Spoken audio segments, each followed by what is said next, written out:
Hey guys, it's Rock the Jake, and welcome to another episode of Game and Think, the show that brings the lesser heard thoughts of a gamer to the front of your attention.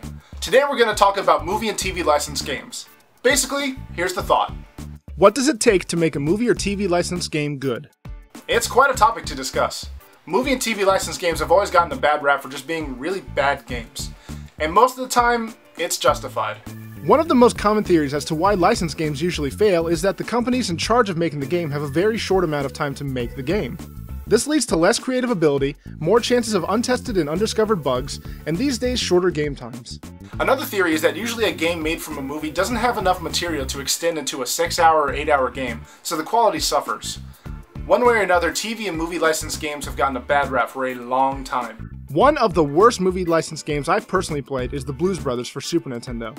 The game feels so hard to control and has absolutely nothing to do with the movie. I barely played it myself because when I started the first level, I felt like I wasn't doing anything. It wasn't fun. But not all licensed games are bad. Let's mention some of the good ones. Now I know this one is subjective, but I'm putting Xmen Origins Wolverine the game here because it's fun and it has a nice green 75 score on Metacritic. So shush! But why is this game fun?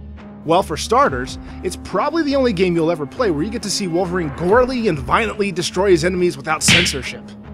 But beyond that, the action in the game is quick and easy to pull off, the controls are fairly good and not slippery or stiff, and the content in game takes what the movie gives it and explores the origin of Wolverine more and more. It builds on the movie, taking advantage of the need of a longer runtime than a movie, and creating more story and content for the player to enjoy. Like a friggin' Sentinel fight! Seriously, how cool is that fight? Moving on, we have a favorite of mine and many, Aladdin, for the Super Nintendo, not the Genesis. Aladdin for the Super Nintendo is fantastic for quite a few reasons. One of the big things is the balance of game content to how quickly you can play the game. Most of the time you can blow right through a level quickly and easily get a flow for the current and following levels. And luckily, any secrets or collectibles to collect are usually on the same plane as the character. One of the core gameplay mechanics of the game, which is also a quick unlockable, is the parachute towel thing. It gives the player much more time while falling to think of where to go next, or simply float about. The game, like Wolverine, also expands on the original source's story, giving the game a whole new set of levels to play.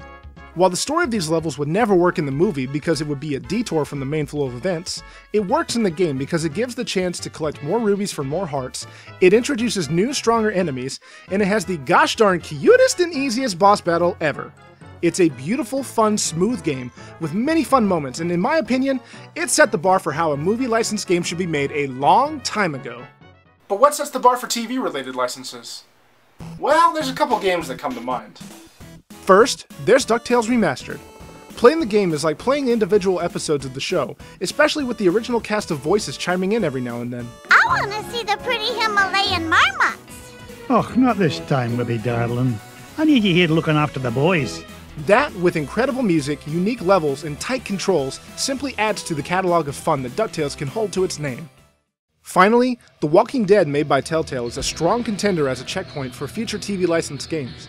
While it is based more on the comics than the show, it's still part of the franchise and helps to add to the good parts of said franchise. The good parts. The game has a strong story delivered in episodes and gameplay that suits the style of the game.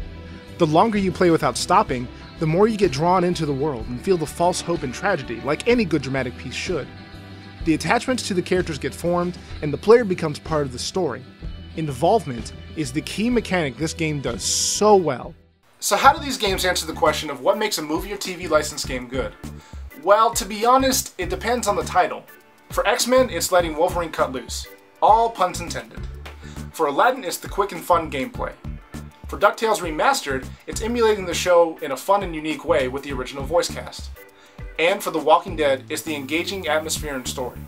But there is one thing that all movie and TV licensed games can employ to make them better, and that's this.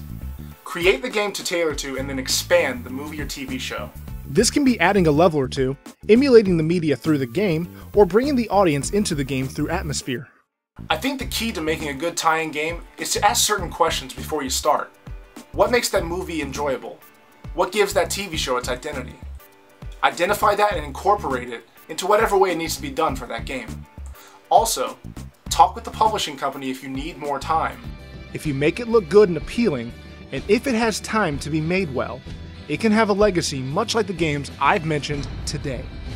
Well, I've got to get going. I've got some thinking to do. Peace out. Hey guys, thanks so much for watching. Whether you like them or not, I think licensed games have the potential to be so much better than they are right now, and I'm really glad I got to dive into this topic.